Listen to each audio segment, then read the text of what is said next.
This one is for an honor we all deserve. Well, I'm really happy about representative democracy because, well, representative democracy is like the power of abolitionism, right? We've learned about that. To free non-royal direct democracies or kingdoms, empires, tribes of the like that are basically in defense and militarized, call it, different types of groups into democracy, which is the original Greek system, remembering that direct democracy is Greek.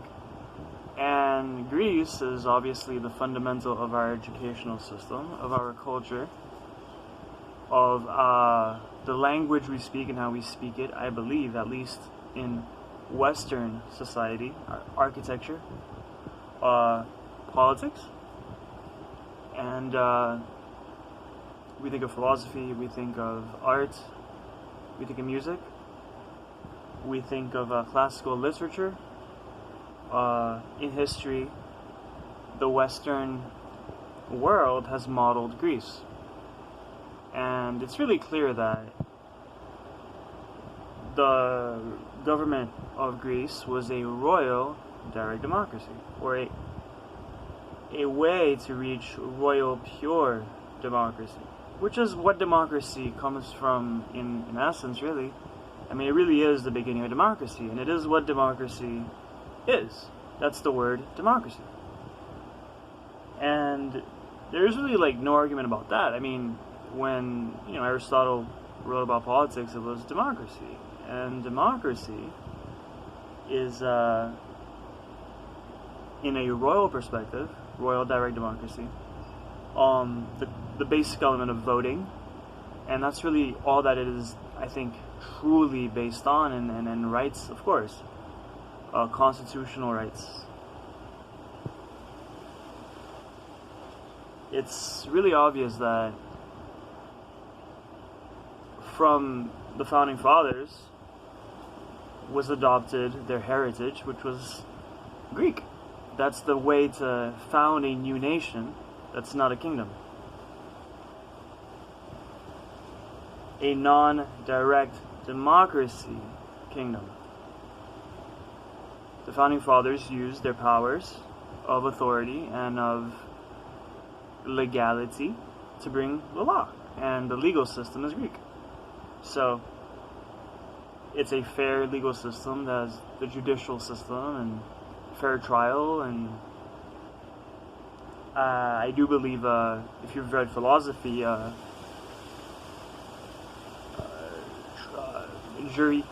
juries. So it's really important to find out what I'm trying to bring about, and what will be brought is a clear plan. I mean, this is really obvious. There's no doubt about it. Direct democracy, clear, established, representative democracy, getting the world in order. We have the United Nations, we have NATO, we have the United States of America all over, and now the capabilities, because the cycle, which is when everything came, call it technology, right? Call it chemicals, call it engines, alright? Space travel.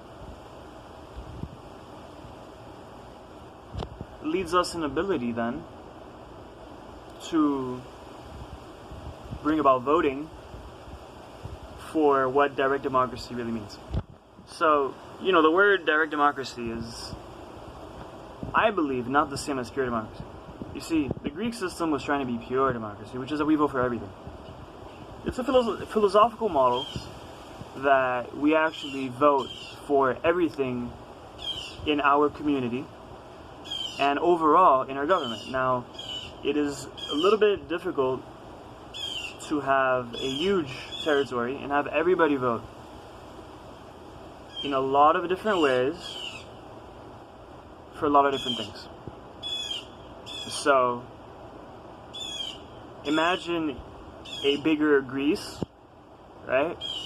And at the time, individuals did not have technology where they could vote on a daily basis. They did not have a daily voter mechanism, not a cell phone, but a mechanism. And a cell phone needs to be a cell phone way to reach information for that mechanism. Now, you'd have a huge territory, right? So you'd figure that the capital, Athens, would have 10,000 people a day lining up for ballots on things that they really don't have the listening ability to hear from a speech on a podium. It was hard to have pure direct democracy then, so they had a more direct democracy, which is the system of certain groups that together had politicians within each other and had influence and voted together, and those who wanted to be in those groups were in those groups and participated together and joined. However, that was not even, and that's where political parties, I think, really began. Well done, in fact. However, in pure democracy, though, like, there is really no political party because everybody is on a similar level here. I mean, you can have joint agreement, you can have groups, but to have a strict political party where you have to do this or you have to do that is not freedom or liberty, right? So, I feel, because you're in a political group, so it's kind of like you're stuck. So your voting is not in liberty here. However, in representative democracy, then we had to have political parties. You see, in representative democracy, which is abolitionist, which is to free people from oppression, or de oppresso liber, to free the oppressed. Special forces motto. It's to really bring about a power where we do actually what we did, and we still do today, when this speech is being made, or this lesson, to have a joint collaboration and relationship in similar matters, that decisions are set and put for a similar goal. And we have our single aim, and our decisions are slight one among one. However, we have similar ambitions, and we're going there, and we're not going to stop. We have one mission, and we're going to go. Plan, and it's going to get done. The same way that the Republican and Democratic Party of the U.S. are very similar. I mean, so similar that I feel they're the same party altogether. I mean, things are so similar. Of course, there's a lot of talk, but we know that's part of the way to make that stay. We pretend there's a controversy, but there's not. Things have not changed, I believe. I mean, America still looks the same to me. I think some of us figure that, 30 years ago, well, actually, same thing. Right? 40 years ago, same thing. So, yeah, and different presidents, different parties. So, remember, it's one plan, right? What's the plan? Direct democracy. So, what do we do about direct democracy? Technology, information. Right now, we're more educated with the internet than we can possibly understand. Books, but internet. I mean, we really have a lot of education. Do you know how much we have learned? People at the university do not learn as much as they have learned through technology. I mean, just listening to music through technology, you learn a lot. We learn most of our learning through technology. I mean, I'm sure that Americans today are so intelligent. We have learned a lot about what we want to learn a lot about. We have experienced so much knowledge and so much music to meditate on that knowledge. We are very, very well informed. And if we don't feel smart about the system, it's not our fault. The system is one-way guided, and we really will not change it. We cannot fight it. One of the reasons that we consume meat makes people so subservient to the system, super subservient, man. I mean, we cannot fight back, and we will not, right? And people that are vegan are so peaceful.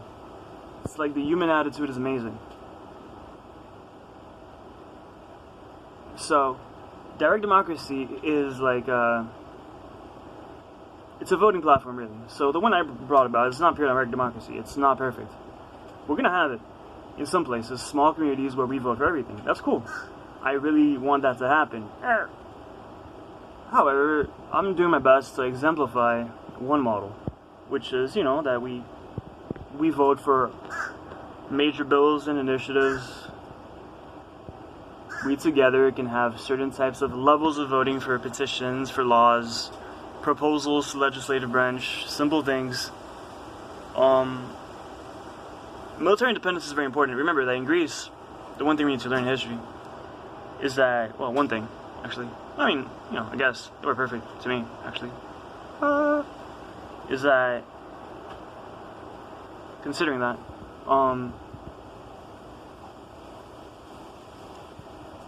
if the military is stuck to politics, like in a direct democracy, then the people will be voting for military matters, and we're going to lose because the people are not informed on military matters. So we cannot have a military stuck to the executive branch, or the Department of Defense stuck to the will of a president, or Secretary of State, or Vice President, or Secretary of Treasury. That does not make sense, right?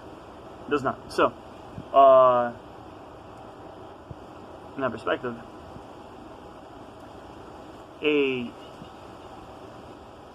military independence is the most important thing for direct democracy, because in that perspective, Greece would not have lost. See, Greece kind of lost with an overtake, and that sucks. But in time, Greece is still here, obviously, and I mean, every public university in the United States understands that. In essence, if it's a big university, we have a lot of Greek, and a lot of our secret societies are very Greek-based. So we have a lot of that. In truth, it's just we're learning how to defend ourselves, which is to let the military do the military thing, and not to involve it with the executive branch. That's a will come true. I mean, well, first of all, it protects the executive branch, which means it protects the people. It protects the president, protects the vice president, protects the secretary of state. Protects everybody. And in that perspective, the military has a lot more power because it's free, and the Department of Defense has a lot more power because it's free. So we have a self-governed military, self-governed defense department, and that to me is ideal.